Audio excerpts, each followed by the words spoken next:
Vito Rizzuto, infamously dubbed Montreal's Teflon Don, is a central figure in the annals of Canadian organized crime. Born in Cattolica Eraclea, Sicily, Rizzuto emigrated to Canada and established himself as a formidable force in the criminal underworld. Rise to power. Rizzuto's ascension in the world of organized crime was marked by a shrewd and calculated rise to power.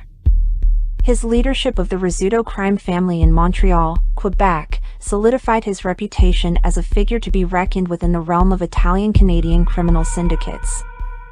Under Vito Rizzuto's rule, the Rizzuto crime family became synonymous with both power and infamy.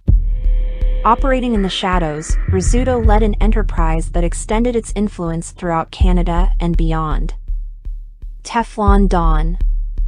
Rizzuto acquired the nickname Montreal's Teflon Don due to his ability to evade prosecution despite numerous legal challenges.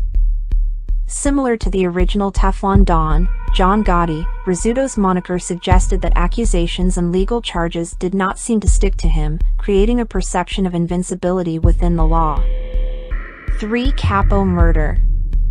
In a high-profile turn of events, Rizzuto faced indictment, arrest, and trial for the murders of 3 Capo, which sent shockwaves through the criminal underworld.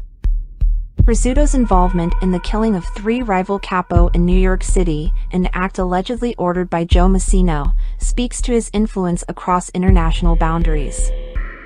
This event solidified his reputation as a formidable force within the criminal underworld.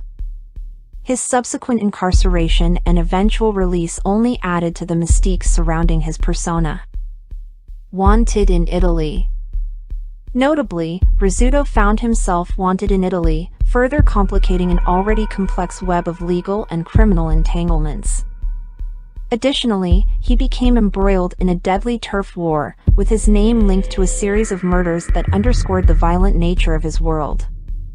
Death.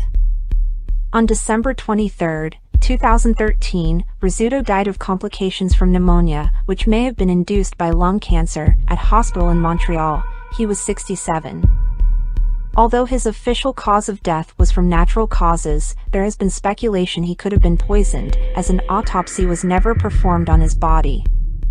Rizzuto's funeral was held at the Church of the Madonna della Difesa in Montreal's Little Italy on December 30th, attended by around 800 people.